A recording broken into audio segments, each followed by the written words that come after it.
when did you first circle Thanksgiving? Is that like the first point, or is that one where it's left, leave it blank? Let's fill in opening kickoff weekend. Let's fill in Christmas. Or is Thanksgiving like the hallmark of the regular season schedule? Let me just you were kind enough to shout out a few other folks, Blake Jones. Let me shout out Lucy Popko, Josh Helmrich, Matt Winston, other core members of our team who are in there grinding on the little details every day on team stuff, TV stuff, and everything else. To go to your question, Thanksgiving is always one of those that you start there, right? Because who is playing, who are Dallas's opponents, who are Detroit's opponents, right? A lot of our schedule is a blank slate. Who do you want to play in week one on Sunday night? Yes, we're going to play the Super Bowl champions. Are going to host kickoff game almost every year, but Thanksgiving, you got to play at Detroit, you got to play at Dallas. So you got to start with those opponents, and all of a sudden it's like, oh, we got a whole slew of opponents for the Cowboys, for the Lions. To your point that we talked about earlier, right? Maybe in other years, like, all right, it's one of these games you can mix and match. I, Relatively early in the process, I think when we knew how these divisions rotated against each other, and you had a lot of matchups of the East playing the North and things like that. That's when I think Hans kind of, in particular, kind of was like, "Hey guys, let's think about this. We got some opportunities here, and it gels over time. I always say the scheduling process is all about the reps. You got to sit in there and stare at it, and what you think you're going to do in March may be completely different by May, but it's because you've iterated on it. But at some point, we felt pretty good about it. And we always stress test it and like, what if we didn't do that? How would it look? But I think Thanksgiving is always one that's pretty top of mind, both because of the constraints of knowing the two home teams out of three, and because it's such a big viewed window. You really want to be thoughtful about what you do there. Okay, I have a couple more questions about the schedule and flex scheduling is a topic that a lot of fans are like, "Oh, that game stinks. They should flex it." But it's difficult because there's restrictions and now there's so many broadcast partners. We consider an Amazon a broadcast partner. You consider Fox, CBS, ESPN, NBC. They all get to protect some things. So a couple years ago, we'd see Sunday night games get flexed, and then last year we saw a really interesting one, a Thursday night game get flexed. And I remember Sean Payton being okay with it, the coach of the Mhm. Broncos, saying, "Hey, put us on a Thursday, that's fine." But he had maybe an opportunity to weigh in whether they wanted to or not with the league. What are the rules for the different flexing capabilities? Let's go Thursday, Sunday, and Monday. Yep. And let me weigh in on the Sean piece of that. I think if I'm remembering this, part of that was because that would have been a second road Thursday for the Broncos, which is Yes. not permitted by our rules. If a team is okay with it, we can do it.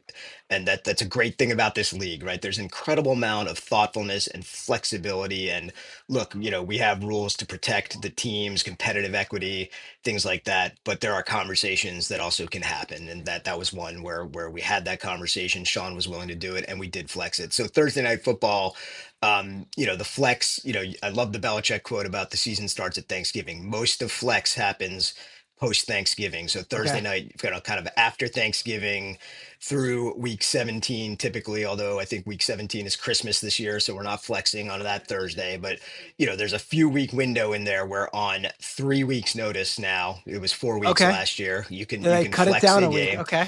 Yeah, it's again, we always want to learn, we always want to be protective, but can we give ourselves the more time, more information you have, you make a decision.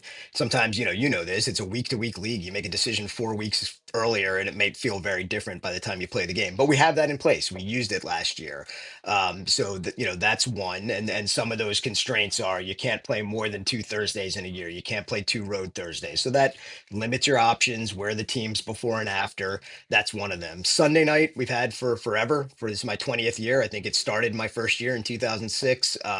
There's kind of early season flex that you can get to once or twice. We typically don't. And then again, kind of from Thanksgiving onwards, we have flex that we can do. On 2 weeks notice, starting in December, we can do it on one Two week's weeks notice. notice. Okay. Yep. But starting December, 1 week notice. So again, the closer you can get to a decision point, the more information you have to get a highly impactful game. um, you know, we're going to use that if we can. And then Monday night, which was introduced last 2 years ago, we did one 2 years ago. We did not do one last year. That is post Thanksgiving, and that is 2 weeks notice as well. 2 weeks. All right, Yep. I'm looking at the Sunday night schedule, and I'm just trying to put myself in your shoes. And I see, all right, Denver, Washington. That's fine. It's this weekend. Washington. We expected Jaden Daniels. Maybe you'd flex it if it was in 3 weeks, but fine. Denver is a story. Let's put them on Sunday night. Houston at Kansas City. Two amazing teams. Houston red hot after this Bills win and 3 straight wins. That's a no brainer. Minnesota might be collapsing a little bit, but Dallas, that star, we're not changing them. I look at Week 16. Cincinnati at Miami. Now, let's not even get into those two teams. When do those conversations start to say, okay, we're circling Sunday, December 21st, week 16?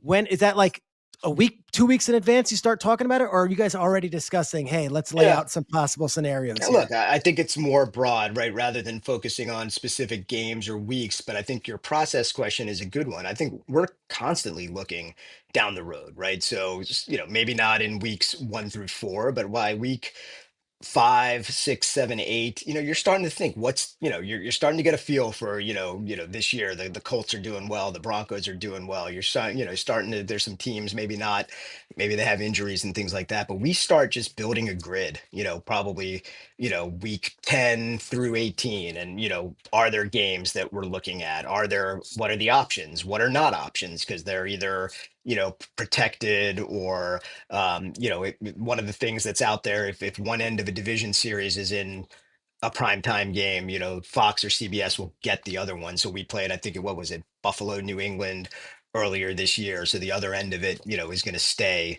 on Oh, what is that CBS. rule? That's really interesting. So if it's a Yeah. divisional matchup Yep. and one of the games is already on primetime, no matter what, Fox and CBS gets it the next night. Yeah. Yeah. If I That's a flip great the little nugget. I didn't remember that. if I flip the tables, right, you remember we kind of a big deal, these games don't belong to CBS and Fox anymore. Every game is a free agent. What it means is that if you're Fox or you're CBS, you're going to get a minimum number of appearances from the NFC teams for Fox and AFC teams for CBS. We have to meet those, but whatever it is, I'm just trying to think of a game. Kansas City at Dallas didn't belong to CBS as long as CBS gets its slate of Kansas City games. But as part of that, to retain the identity of I'm the NFC network and I'm the AFC network, they're kind of, guaranteed one end of the division series of every division series. So That's that's a cool. factor. Yep.